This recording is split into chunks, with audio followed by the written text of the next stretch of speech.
Bueno, nuestro tema es el 4.7, las formaciones del campo y el papel de las políticas públicas. Nuestro equipo está integrado por Emily Jiménez, Heinrich Maldonado, Naomi Jazmín y yo, su servidora Yuridia. Bueno, como introducción tenemos que en el siglo XX el desarrollo de México tuvo dos características contrastantes. En una primera etapa se basó en una fuerte participación del Estado en la economía y en la segunda en los mercados. En la materia agraria, a partir de una estabilidad política lograda después de la Revolución de 1910 y de la recuperación de la economía internacional de los años 30, a principios de la década de 1890, el Estado mexicano intervino activamente en el campo, sobre todo en la dotación de tierras, la inversión con obras de infraestructura. ¿Puedes cambiar, por favor?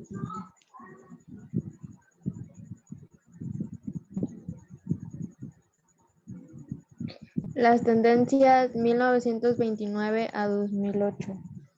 Bueno, en la primera pues se describió unas tendencias generales en la producción y en el comercio agropecuario en México, hasta los años 30 hasta la actualidad, ya que se consideraba la economía como un sector primario formado por actividades agrícolas, pecuarias y pesqueras.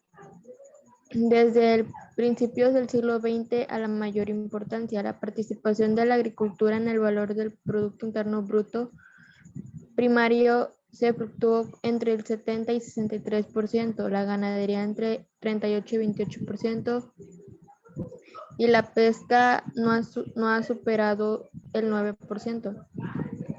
Durante la década de 1940, el PIB agrícola aumentó 3% y el ganadero decreció, mientras que de 1950 a 1965 se dio el periodo de un auge agropecuario, el cual la producción agrícola creció a ritmo promedio anual de 4.6% y la ganadería al 5%. ¿Lo puedes cambiar, por favor?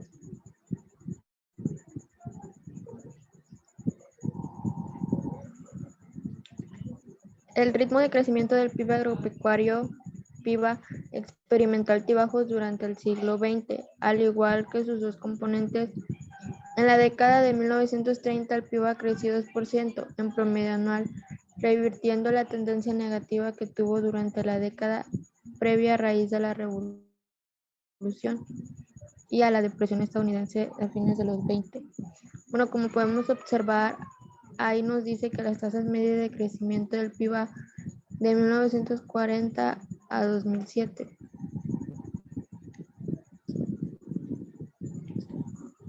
¿Puedes cambiar, por favor?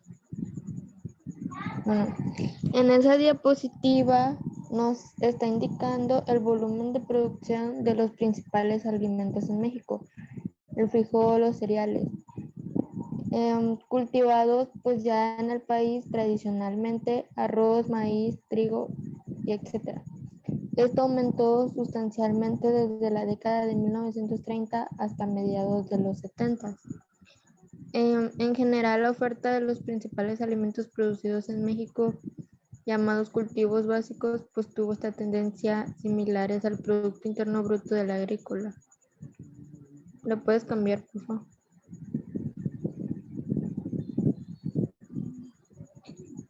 El comercio exterior. La Segunda Guerra Mundial favoreció la venta al exterior de productos agropecuarios mexicanos, que fue creciendo un 75% durante la década de 1940. Mas, sin embargo, esta tuvo un estancamiento de la producción agrícola a partir de los mediados de los 60, ya que tuvo un aumento en el ingreso nacional que provocaron que las importaciones de cultivos básicos, en las que destacaban el maíz y trigo. Entonces México era un exportador neto de dos cereales, ya que condición que fue perdiendo a partir de la década de 1970. En este año comenzó el proceso de importaciones crecientes de maíz que perdura hasta nuestros días, convirtiéndose en el cultivo de más peso en el comercio agrícola de México. ¿Lo puedes cambiar? Pues ahí solamente podemos observar cómo fue creciendo el volumen de importaciones de maíz, trigo, frijol, ya como lo había mencionado, de la década de 1961 hasta el 2005. Y como conclusión, pues el saldo comercial favorable exterior mexicano de carnes pues tuvo un proceso negativo a partir de la década de 1980. Aunque México pues no ha sido un gran exportador de carnes y no importó grandes cantidades hasta fines de los años 80.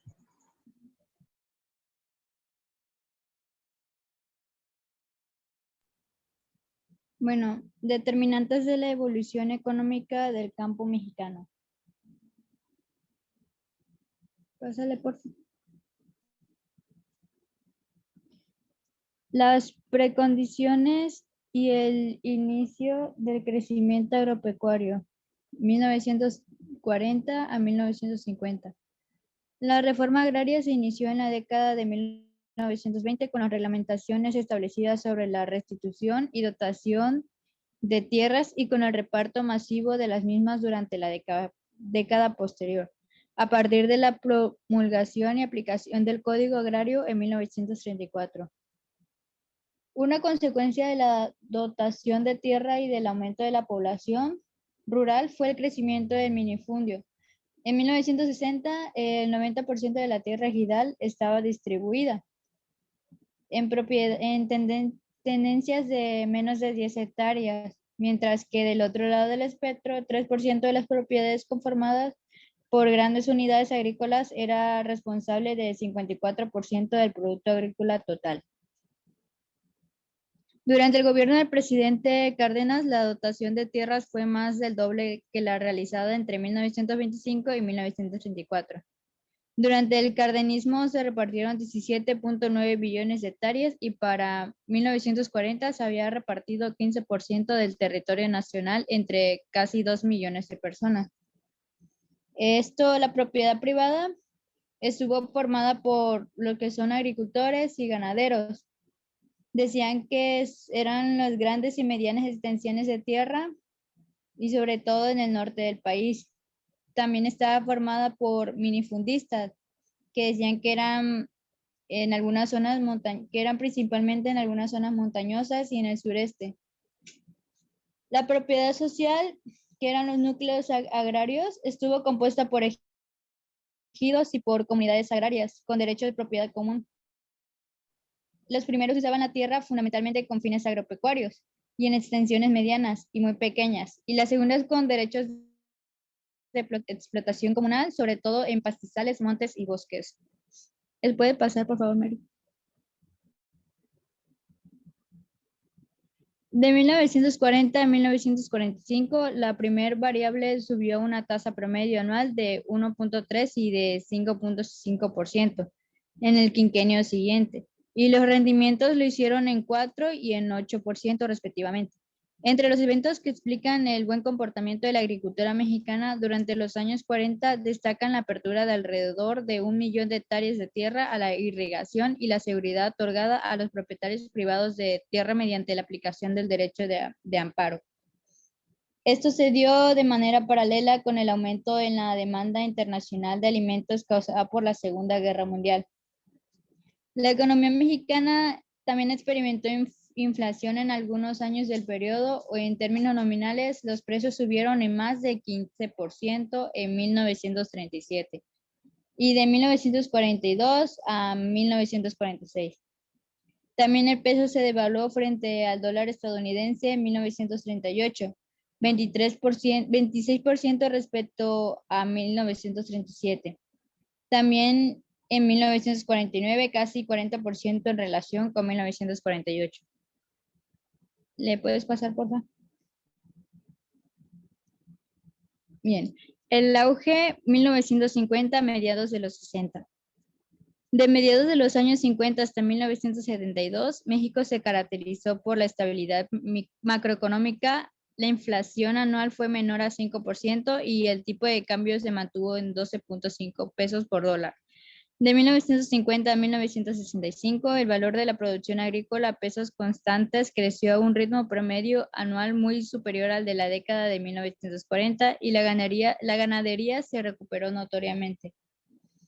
Bien, durante este periodo del auge, el sector agropecuario no solo fue creciendo en forma sostenida, también se fue convirtiendo en una fuente importante para proveer los recursos al resto de la economía del país, mediante tres mecanismos, los que son saldos comerciales favorables, contribuciones netas positivas a las finanzas nacionales, que recibió menos recursos de lo que aportó al presupuesto público, y también las transferencias al resto de la economía. Fue desfavorable al agro la relación entre los precios de su producción respecto a los precios del Producto Interno Nacional. ¿Les puedes pasar, por favor? Bien. El declive del crecimiento agropecuario de 1966 a 1979 no fue generalizado, ya que fundamentalmente por lo que sucedió con la producción de maíz y en menor medida de frijoles. El grano se podría decir que es el cultivo alimenticio de mayor importancia en México, ya que durante el siglo pasado más de 45% de la tierra dedicada a la agricultura se usó para producirlo. A diferencia de la agricultura, que el PIB de la ganadería creció sustentablemente de 1966 a 1979. Estos en pesos constantes a un ritmo promedio anual de 4% y en términos físicos en una tasa de 5.5% cada año. Pásale, por favor.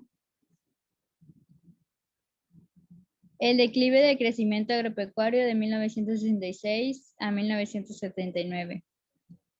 En contraste, durante el periodo de declive agrícola, el volumen de la producción del resto de los cultivos básicos más importantes y de frutas y hortalizas continúa creciendo a tasas elevadas. Además, destaca que el auge que experimentó la producción de sorgo, cártamo y soya de 1966 a 1979, a la depresión en la producción nacional de maíz y frijoles. Se añadió el desplome de la oferta de algodón provocada por la reducción de su demanda internacional a causa en parte por el fuerte aumento del uso de fibras artificiales en la industria textil. Este declive de la producción nacional de algodón se debe sobre todo a los que son los factores del exterior y el del maíz y también de los frijoles. En el caso del maíz, se analiza que tiene que ver con movimientos de su propio relativo y con la estructura de su producción en México. También dice que de los frijoles, las razones de su ritmo negativo de crecimiento durante el periodo no son muy fácil de dilucidar, por lo que hasta la fecha de hoy se han estado investigando y ha tenido un gran estudio. Pásala a la otra, por favor. Dice, a partir de las tendencias descritas, lo que sucedió con la oferta nacional agropecuaria de mediados de la década de 1960 a fines de la siguiente, puede resumirse en tres fenómenos. Lo que son las reducciones del ritmo de crecimiento agrícola, esto provocado por el declive en la producción de maíz y en menor medida en la de los frijoles y algodón. También el de la reorientación del sector de las actividades ganaderas y mayor producción de alimentos para el consumo animal. Y el último que fue el aumento del cultivo de cártamo, soya y sorgo para el mercado nacional y de vegetales y frutas para el estadounidense ante una demanda en crecimiento. Pásale a lo último.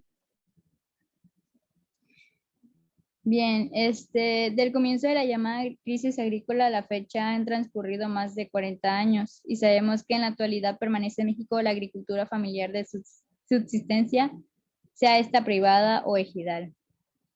Bien, por último podemos argumentar que la depresión del agro de fines de las décadas de 1960 y 1970 no fue generalizada, No obstante, el periodo marca el inicio de la etapa durante el cual el sector agropecuario dejó de ser uno de los pilares del desarrollo económico de México. Eso sería todo de mi parte.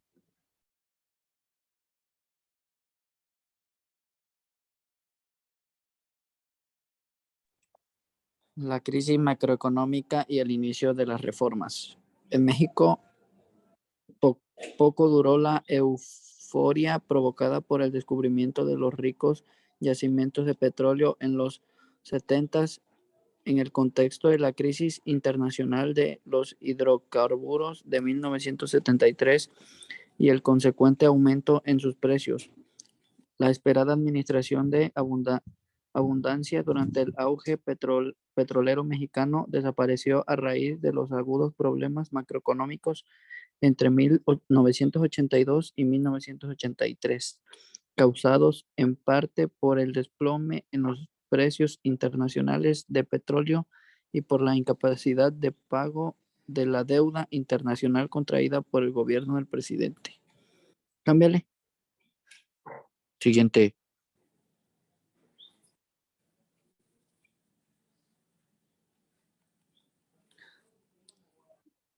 Las reformas de la década de 1990 a la fecha.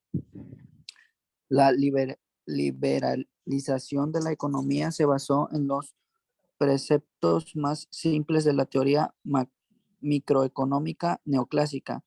Con esta base, el Estado mexicano tomó como principio que el libre funcionamiento de los mercados en un macro legal de derechos de propiedad bien definido asegura una asignación eficiente de los recursos económicos.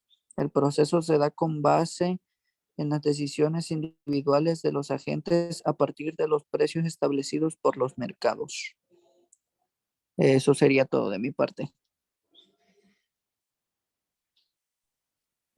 Las políticas públicas para la agricultura en la era de reformas económicas. Desde la perspectiva de la producción, la agricultura dejó de ser definitivamente una actividad unidimensional. Adoptó muy diversas formas dentro de un mismo país o dentro de una misma localidad o territorio, principalmente porque debe responder a requerimientos cada vez más amplios. La agricultura se manifiesta al mismo tiempo como una agricultura globalizada, extendida, sinergética, vinculada a cadenas productivas, contractual, más asociativas en la organización de la producción, necesariamente sostenible y dirigida a nichos de consumo. Siguiente, por favor. Tendencias. Desde mediados de la década de 1960, la agricultura mexicana ha crecido a un ritmo menor que el de la población igual que antaño. Durante las reformas, los cultivos no competitivos o básicos continúan produciéndose y siguen ocupando la mayor extensión del área cultivada en el país.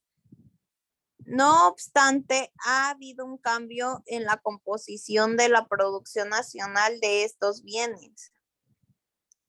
Lo anterior se ejemplifica con las cifras que siguen sobre hectáreas sembradas con 10 cultivos básicos más importantes.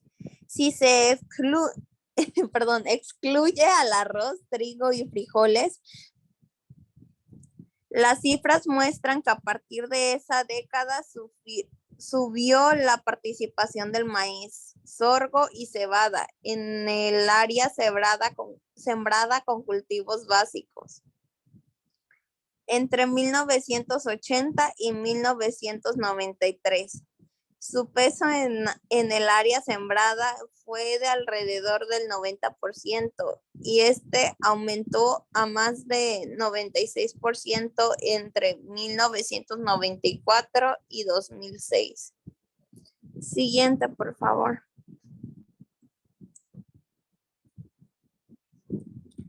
Como conclusión, respecto a la última etapa, la historia económica del campo muestra que es discutible la propuesta de que el agro en su conjunto sufrió una crisis en los años 70. Lo que sucedió fue una depresión productiva localizada sobre todo en la oferta de maíz y la culminación de papel de la agricultura.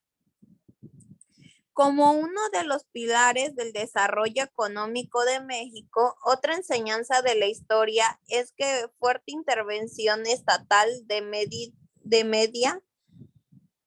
mediados de los años 70 a principios de los 80 o reformas y aperturas comercial posteriores no han logrado un desarrollo significativo del campo mexicano.